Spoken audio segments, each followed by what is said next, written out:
Hey everyone, welcome back. आज के इस वीडियो ट्यूटोरियल के अंदर हम बात करेंगे यूज स्टेट हुक की कि रिएक्ट के अंदर यूज स्टेट हुक जो है वो क्यों इंट्रोड्यूस हुआ, इसकी क्या नीड थी और ऐसा कौन सा काम था जो विदाउट यूज स्टेट हुक नहीं हो सकता था। तो यहाँ पर आप देख रहे हैं hooks are a new addition in React 16.8. They let you use state and other features without writing a class. आपको पता होगा, एक होते हैं फंक्शनल कंपोनेंट और एक होते हैं क्लास कंपोनेंट। फंक्शनल कंपोनेंट के अंदर क्या होता है, सारे के सारे हुक्स होते हैं। जैसे कि अभी यूज स्टेट हुक भी फंक्शनल कंपोनेंट के अंदर ही है, तो जिसके बारे में अभी हम बात करेंगे डिटेल में। तो आपको पता है कि एक फंक्शनल कंपोनेंट होता है और एक क्लास कंपोनेंट होता है। तो इसी चीज से बचने के लिए, ये जो क्लास कंपोनेंट है, इसी चीज से बचने के लिए हमारे पास आया फंक्शनल कंपोनेंट और फिर उसके अंदर आए हुक्स। तो पहले क्या होता था, क्लास कंपोनेंट में जो कोड होता था वो काफी लेंथी होता था और उसको समझने में भी बहुत मुश्किल होती थी। तो अब जो सारे डेवलपर चूज करते हैं वो चूज करते हैं फंक्शनल कंपोनेंट, क्योंकि कोड कम लिखना पड़ता है और समझने में भी बहुत जो है वो हेल्पफुल मिलती है। तो अब हम स्टार्ट कर लेते हैं इसको, यूज स्टेट हुक को, कि यूज स्टेट हुक हमें क्यों यूज करना चाहिए। तो सबसे पहले क्यों ना इसको एक एग्जाम्पल से समझा जाए ताकि आपके सारे डाउट्स क्लियर हो। तो उसके बाद हम प्रैक्टिकल भी देखेंगे। तो सबसे पहले उसको एक एग्जाम्पल के साथ समझते हैं कि यूज स्टेट हुक होता क्या है। अब स्टेट मतलब कोई भी हालत, किसी भी चीज की हालत। फॉर एग्जाम्पल, हमारे पास अभी एक एप्पल है, अभी इसकी अपनी एक स्टेट है। इसकी अपनी स्टेट क्या है, इसकी एक अपनी हालत है। ये एक हालत के अंदर खड़ा हुआ है अभी। इसकी एक अपनी स्टेट है ना, क्योंकि ये बिल्कुल अभी साबुत है। अगर मान लीजिए मैंने इसको कर दिया कट, तो अब इसकी स्टेट क्या हो गई, चेंज हो गई। तो इसको हम रिएक्ट के अंदर कहते हैं स्टेट को अपडेट हो गई, मतलब स्टेट को हमने अपडेट कर दिया। पहले इसकी हालत थी बिल्कुल, ये जो है वो साबुत था, अब हमने इसको कट कर दिया, मतलब इसकी स्टेट अपडेट हो गई। तो बस ये दो चीजें याद रखनी है। आपको याद रखनी है, स्टेट के अंदर हमारे पास दो चीजें होती हैं, एक करंट स्टेट, एक अपडेटेड स्टेट। सबसे पहले जो मैंने आपको दिखाई वो थी करंट स्टेट और ये है उसकी उसकी अपडेटेड स्टेट। तो आई होप आपको क्लियर हो रहा होगा।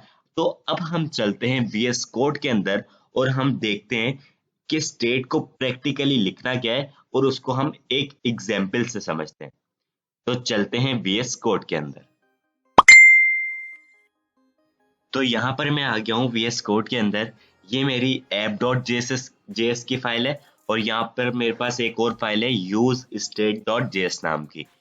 तो यहाँ पर मैं सबसे पहले शॉर्टकट जो है वो अप्लाई कर देता हूँ। RAFCE का मतलब क्या है, react arrow function component export. इस ये लिखने से आपके पास क्या होगा, पूरा का पूरा जो सिंटेक्स है वो हमारे पास आ जाएगा।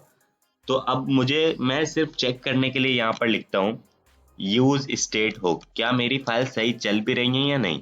यूज स्टेट हुक, और यहाँ पर मैं इसको इंपोर्ट भी कर लेता हूँ। यहाँ पर लिख देता हूँ यूज स्टेट और ये खुद ब खुद ऑटोमेटिकली इंपोर्ट हो गई। मैंने ऑलरेडी जो है वो सर्वर स्टार्ट कर दिया है पोर्ट लोकल होस्ट 3000 पर। तो ये देखिए यूज स्टेट हुक जो है मेरे पास वो आ रहा है बिल्कुल ठीक। अब हम सबसे पहले आपको सिंटेक्स दिखा देते हैं कि इसको लिखना क्या है, लिखना कैसे। यूज स्टेट हुक को लिखने का सिंटेक्स क्या है। ये बेसिकली एरे डिस्ट्रक्चरिंग की तरह यूज स्टेट हुक जो है वो वर्क करता है। तो सिंपली आपको एक कांस्टेंट बना लेना है, या आप लेट भी ले सकते हैं। यहाँ पर लिख लेता हूं मैं कॉन्स्ट और इधर एरे, और एरे के अंदर अभी हम कुछ नहीं लिख रहे, यहाँ पर मैं सिंपल लिख देता हूँ यूज स्टेट। तो सही है, सिर्फ इतना लिखा आपने, इतना लिख दिया। और उसके बाद मैंने आपको बताई थी दो चीजें। सबसे पहले एप्पल जो था उसकी करंट स्टेट, उसके बाद उसकी अपडेटेड स्टेट। अब मुझे यहाँ पर क्या करना है, मुझे एप्पल तो के साथ तो नहीं खेलना, मुझे यहाँ पर एक ऐसा काम करना है, जैसे मान लीजिए यहाँ पर मेरे पास एक P है, जिसके अंदर P छोड़े हम लोग ले लेते हैं H2 ले लेते हैं, H2 ले लेते हैं, और जिसके अंदर फॉर एग्जाम्पल मैं काउंट लिखता हूँ, काउंट 0। सही है, काउंट मैंने लिख दिया 0, और यहाँ पर मैं एक बटन बना लेता हूँ। सही है, बटन लिख देता हूँ क्लिक मी, नहीं क्लिक मी भी नहीं लिखता, मैं लिख देता हूँ updated count, updated count simple.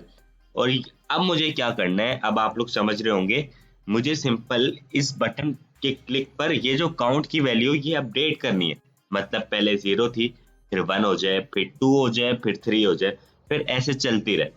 तो मुझे सिर्फ इतना सा काम करना है। तो मैं स्टेट की हेल्प से कर सकता हूँ? जी बिल्कुल कर सकता हूँ, क्योंकि मैंने अभी आपको बताया इसकी करंट स्टेट क्या है और हम उसको अपडेट कैसे कर सकते हैं। तो अब हम इसको देखते हैं प्रैक्टिकल के अंदर। तो यहाँ पर मैं सिंपल क्या करता हूँ, लिख देता हूँ काउंट, काउंट है ना, तो कुछ भी लिख सकते हैं, जरूरी नहीं है। और यहाँ पर मैं लिख देता हूँ फॉर एग्जाम्पल सेट काउंट, मतलब मुझे अपडेट करना है तो मैं इधर लिख देता हूँ सेट काउंट। सही है, इतना तो कोई प्रॉब्लम नहीं है, आई थिंक सबको पता है। अब करंट स्टेट क्या है हमारी, काउंट की करंट वैल्यू क्या होनी चाहिए, जो भी करंट वैल्यू होगी वो आप इसके अंदर दे सकते हैं, वो इसको रिफ्लेक्ट कर देगी। सही है, यहाँ पर मुझे चाहिए अभी करंट वैल्यू तो है 0। सही है, 0 चाहिए, और अगर मैं यहाँ से 0 हटा दूं तो अभी तो कुछ नहीं होगा, काउंट ही लिखा हुआ आएगा सिंपल, यहाँ पर काउंट लिखा हुआ आ रहा है। अब मैं चाहता हूँ कि ये जो काउंट की वैल्यू है, काउंट की वैल्यू जो है वो मुझे यहाँ पर नजर आ जाए, यहाँ पर दिख जाए। तो मैं क्या करूँ, सिंपल करली ब्रैकेट, क्योंकि जावास्क्रिप्ट लिख रहे हैं तो उसके अंदर काउंट को मैं पास कर दूंगा सिंपल, और यहाँ पर मेरी काउंट की वैल्यू आ गई। अब मेरे पास एक पावर आ गई कि मैं इसकी वैल्यू को अपडेट कर सकता हूँ इस बटन के क्लिक के ऊपर। तो वो भी बहुत सिंपल है। यहाँ पर मुझे क्या करना है, ऑन क्लिक, और यहाँ पर मैं सिंपल लिख देता हूँ अपडेटेड स्टेट। जैसे ही इस बटन पर क्लिक हो, आप इस फंक्शन को कॉल कर दो। तो इस फंक्शन को आपने क्या करना है, यहाँ पर मैं डिफाइन कर देता हूँ, ये मैं एरो फंक्शन का यूज कर रहा हूँ, आप चाहे तो दूसरा फंक्शन भी ले सकते हैं। तो मैंने लिख दिया अपडेटेड स्टेट। अब मुझे बटन के क्लिक पर क्या करना है, मुझे ये जो सेट काउंट है ना, सेट काउंट, ये इसकी अपडेटेड स्टेट है ना, मुझे इसको चेंज करना है, इसकी वैल्यू को चेंज करना है। तो मैं इसकी हेल्प से कर सकता हूँ ना, क्योंकि ये इसकी अपडेटेड स्टेट है। तो मैं क्या करूंगा, सिंपल जो काउंट की पुरानी वैल्यू है, जो काउंट की पुरानी वैल्यू है उसमें +1 ऐड कर दो, सिंपल, दिस इज इट, सिर्फ इतना ही सिंपल था। अब देखते हैं, 1 2 3 4 5, तो हमारा काम तो हो गया। तो कितनी इजीली हमने काउंट की वैल्यू को अपडेट कर दिया यूजिंग यूज स्टेट हो। तो मुझे लगता है कि अब आपके सारे डाउट्स क्लियर हो गए होंगे अबाउट यूज स्टेट हुक, और आज के बाद आपको यूज स्टेट हुक यूज करने में रिएक्ट के अंदर कोई परेशानी नहीं होगी। तो कौन कौन चाहता है कि मैं रिएक्ट को मास्टर करने के लिए पूरी सीरीज लेकर आऊं, मुझे नीचे कमेंट सेक्शन के अंदर जरूर बताइएगा। तो अभी के लिए इस वीडियो में इतना ही गाइस। अगर वीडियो थोड़ा सा भी हेल्पफुल लगा हो, थोड़ा सा भी, ज्यादा नहीं, थोड़ा सा भी, प्लीज वीडियो को लाइक कर दीजिएगा। और अगर आप भी चाहते हैं कि आपको ऐसी प्रोग्रामिंग से रिलेटेड, डेवलपमेंट से रिलेटेड वीडियोस देखने को मिलती रहे, तो फिर चैनल को सब्सक्राइब करके बेल नोटिफिकेशन को हिट कर दीजिएगा, ताकि आपको आने वाली हर वीडियो का नोटिफिकेशन सबसे पहले मिल सके। अभी के लिए इस वीडियो में इतना ही guys. Thank you so much guys for watching this video, and I will see you next video. Take care.